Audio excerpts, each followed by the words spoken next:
Oke, sahabat sosial, bertemu dengan saya lagi yaitu Dedi.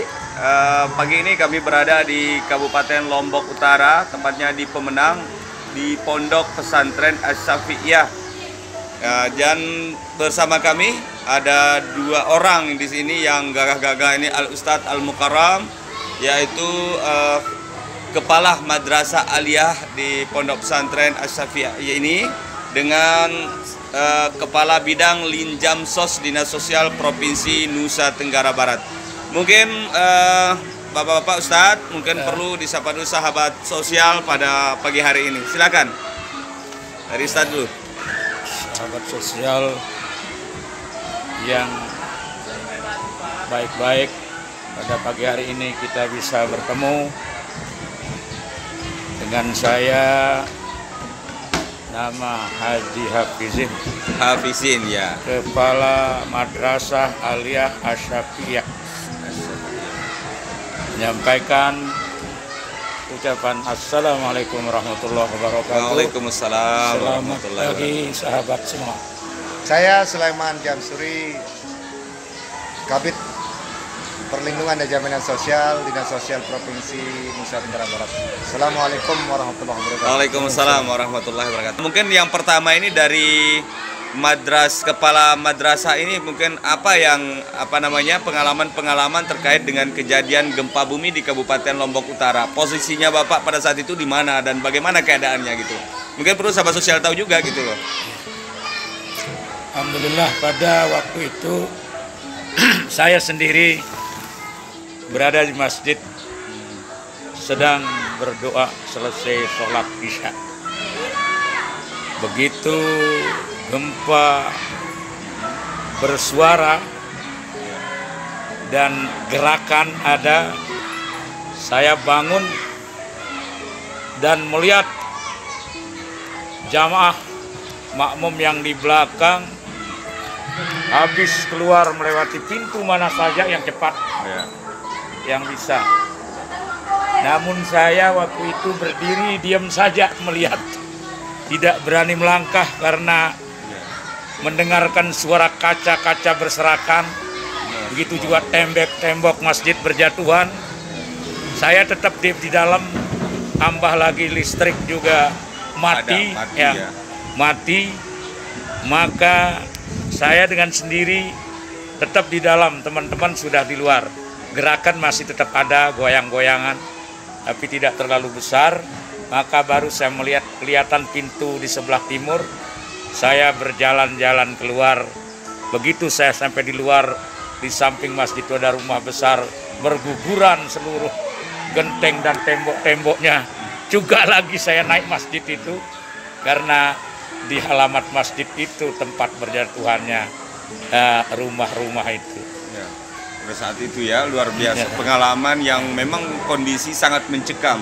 Kita mau berbuat apapun tidak tahu gitu kan. Ya, namanya gempa bumi tahu Ustaz. Jadi tidak tahu kapan terjadi dan luar biasa dahsyat pada waktu itu. Baik, kita ke Pak Kepala Bidang Linjamsos dulu. Dengan kegiatan Tagana ini, Tagana masuk sekolah ini yang berlokasi di pondok pesantren ini, kira-kira ada kiat-kiat apa yang ingin diharapkan dari kegiatan ini? Mungkin perlu Pak Kabid sampaikan ke sahabat sosial. Baik, saya bersyukur semua level sekolah kita datangi. Kemarin kita di SMA, anak-anak sekolah menengah atas, kemudian ada SMKN, anak-anak SMK yang juga tentu beda sedikit karakternya, dan kita juga harus masuk pondok pesantren. Pondok pesantren kan tentu juga ada SMA-nya, ada aliyahnya di sana. Nah ini jadi paling enggak kita jangan SMA saja nanti kan begitu. Jadi kita semua sekolah-sekolah ini kita usahakan untuk masuki apa sih kita pengen dengar, apa pengalaman seperti di sini misalkan. Tentu ketika hari malam itu di sini keadaannya bagaimana kan, saya dengar ini kan bangunan permanen semua akhirnya hancur luluh lantah, dan sekarang ada bangunan baru yang anti gempa. Alhamdulillah ini kan dapat donasi dari saya dengar dari dompet Duapak ya. Dari dompet Duapak. Nah itulah banyak tempat kita bisa berbagi dan sama sharing. Namanya kebencanaannya kan kita harus terus belajar. Karena kadang-kadang jangankan anak-anak ya, jangankan anak-anak kita yang dewasa saja, kalau sudah dengar gempa gitu, seketika kita lari panik. Makanya sedari dini kecil ini supaya kita siaga itu harus kita edukasi dari bahkan kan TK. Begitu loh. Tapi kan kita coba karena kita coba dulu sasar remaja-remaja yang setingkat SMA kan. Begitu kira-kira. Tapi kemarin Pak Kabid sudah dibuka kemarin oleh Kepala Dinas Sosial Provinsi Nusa Tenggara Barat, tempatnya di kampus Universitas Nahdlatul Ulama. Berarti Tagana ini udah mulai masuk kampus ini? Yes. Oh gitu ya. Wah, untuk menunjukkan kan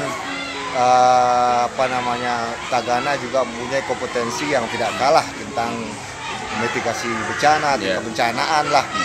Harus berani tarung juga untuk main di universitas.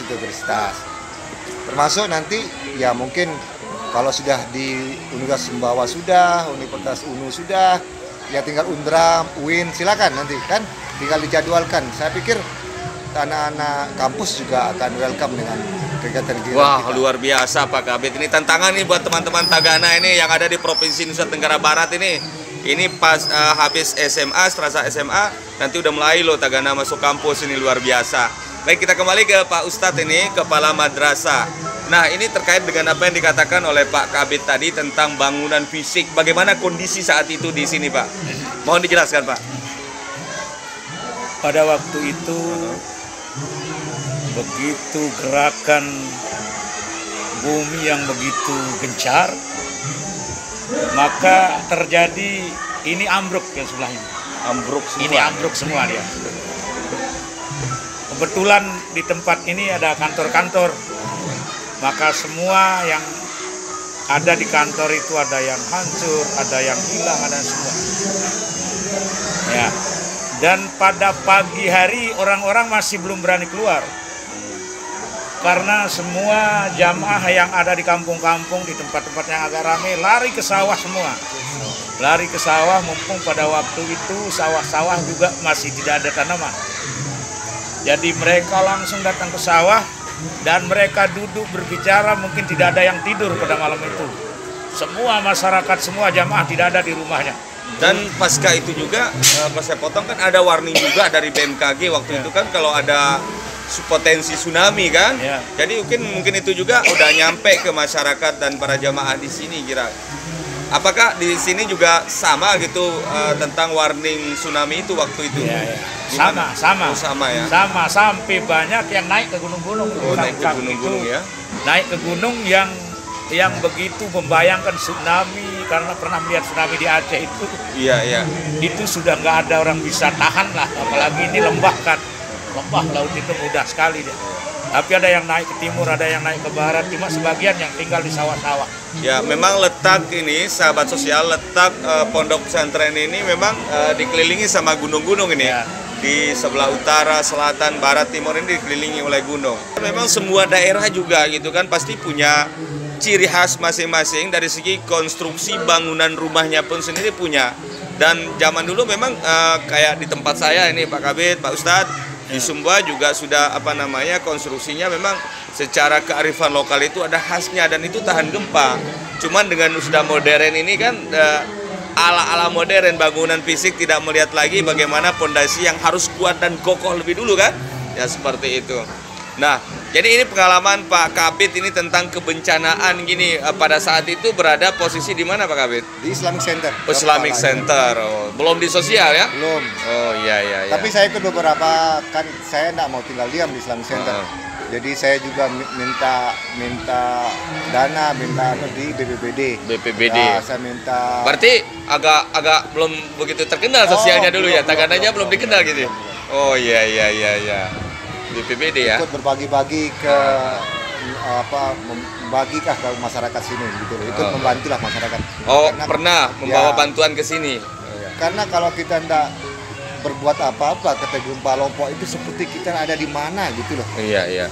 Kayaknya kok ada musibah begini kok kita hanya diam di rumah kayaknya kok kita sangat tidak berarti gitu loh Bang. Iya, Kalau orang-orang ada gempa besar dan empati sosial kita itu tidak ada, waduh sayang sekali. Sehingga saya di Islamic Center menggerakkan teman-teman untuk ikut berempati kepada teman-teman kita yang tertimpa musibah gempa Baik. ini. Nah, kalau saya simpulkan bahasanya tadi Pak Kabit ini, bahwa bencana ini bukan tanggung jawab Tagana saja, bukan tanggung jawab BPBD saja, tapi tanggung jawab kita semua para sahabat ya, sahabat sosial. Sepakat gitu ya? Sepakat. Harapannya nih dari Ustadz dengan tindak lanjut dari kegiatan TMS yang dilaksanakan oleh Dinas Sosial Provinsi Nusa Tenggara Barat bersama Tagananya, kira-kira seperti apa ini keinginan daripada pihak madrasah ini? Atau tanggapannya dari kegiatan ini gimana, Ustadz? Ya, alhamdulillah, saya melihat kegiatan ini sangat baik dan sangat membantu bagi para siswa melalui pengalaman dan ilmu, sehingga mereka ke depan menjadi generasi-generasi penerus yang Siaga. siap Siaga. Nah, oke, Pak Kabit, ini dengan kegiatan TMS ini kan tahun kedua ini dilaksanakan oleh Dinas Sosial Provinsi Nusa Tenggara Barat. Apakah tahun akan datang ini dilaksanakan lagi atau gimana ini? Berlanjut maksud saya. Saya berharap akan terus berlanjut. Terus berlanjut. Walaupun memang kita tahu pusat juga mulai mengurangi anggaran, tapi kita berharap Kemensos juga terus support kita karena jalur pendidikan paling efektif untuk mengedukasi, untuk literasi kebencanaan di sekolah. Lewat TK sampai ke universitas sekalipun, jalur pendidikan itu paling efektif. Termasuk kita kan sudah ada ke KMS, KSB, ke masyarakat langsung, Kampung Siaga Bencana. Usahakanlah jalur ini tetap dipertahankan oleh Kemensos, ataupun tidak nanti Dinas Sosial dengan Pemprov harus ini. Tinggal kita terus mempertahankan kualitas dan output yang terevaluasi terus, sehingga tidak asal-asal TMS. Usahakan terus menjadi brand kita Tagana untuk inilah brand literasi kebencanaan versi Tagana TMS. Terus diisi dan dikembangkan untuk lebih baik ke depannya. Baik, sahabat sosial, sepertinya kita sudah berada di penghujung acara diskusi-diskusi ringan kita tentang kebencanaan di Pondok Pesantren As-Syafi'iyah di Kabupaten Lombok Utara. Dan yang terakhir mungkin Ustadz dan Pak Kabit mungkin ada semacam harapan dengan kegiatan ini atau yang akan datang. Apa yang ingin kita lakukan terkait dengan kegiatan ini dan terkait dengan kebencanaan? Oke, silakan. Ya, terkait dengan kebencanaan ini, pertama apa yang disampaikan tadi Pak Kabit bahwa akan berlanjut. Ini kita mendukungnya, langsung kelanjutannya, dan juga nanti mungkin kalau seandainya ini COVID juga pulih kan, akan kemungkinan bisa lebih melebar lagi, bersayap lagi. Amin. Bencana kita tidak tahu datangnya kapan, tapi keharusan kita adalah untuk mempersiapkan diri. Maka siapa yang akan bantu kita? Tentu diri kita sendiri dulu. Kemudian keluarga kita, orang terdekat kita. Betul. Dan kemudian kepada Anda semua untuk terus kita waspada terhadap bencana. Itu saja, terima kasih.